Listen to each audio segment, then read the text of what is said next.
An expression is having a value on your node linked to an external variable. This could be a value from another node or things like the current frame in the clip. But when an expression is applied to the clip, that value no longer acts on its own but is linked to something else.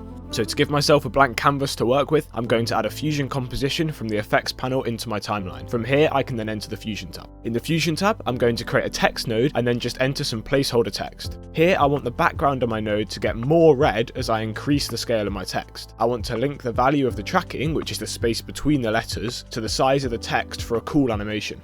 To do this, I'll right-click on the value I want to be controlled by something else and select Expression. From here, I can then drag this plus mark onto the value I wish to link it to. In my case, I then want to times the size by 2 for the tracking, so I add an asterisk sign and then a 2. This creates a cool text entrance effect. I've also found the value which controls the background color of my text node, and I want this to change with the size too. I will choose this red value to change and set it to be an expression as before. From here, I will input the name of the value I want to connect to this color slide, which is size, as an alternative to dragging the plus icon. Now, as you can see, when I change the size value of my text, the redness of the background changes with it too. As a final addition to this effect, I want some more text to display the value of the size control throughout. For this, I'll create another text node, adding a merge node into the node tree to layer these two nodes together. After setting up my text and placing it in the corner of the screen, I will create an expression through the same process. Right-clicking on the text area and selecting Expression. At this point, I want to place my expression inside this area. After adding 2 full stops after my speech marks to signify joining these two elements, which are the string and the size number, I'm going to need to reference a value on a different node. To do this, type the name of the node, followed by a full stop and then the name of the value, same as before. And there you have it, your own slightly weird expression-based entrance animation. The point of that was to show you how expressions worked, but also how if we now keyframed this into an animation, this is so easy as it's only one value to keyframe and change, with everything else falling in line.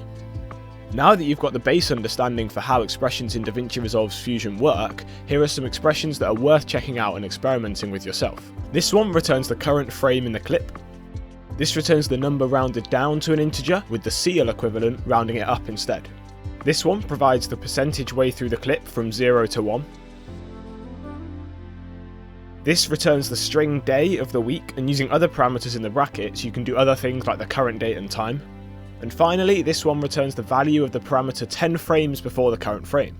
Before making this video, I planned on creating my own resource of different expressions to accompany this video, including things like these strings here. However, I found that 2 fantastic resources made doing that seem pointless to me. The first is more simple, with a few of the key tools to use expressions from William Justice, and the second is another Davinci Resolve blog post, which has tons of expressions to look at. This is great for more specific problems or experimentation. Links to both of these can be found in the description. One thing I have found is that resources of expressions and scripting for Davinci Resolve are more few and far between. In the process of planning for this video, I created a countdown that dynamically changes its length based on the clip size using expressions, and I've left that for another potential video. So if you would like to see more content on these or any other more hidden topics around Davinci Resolve, leave a comment down below.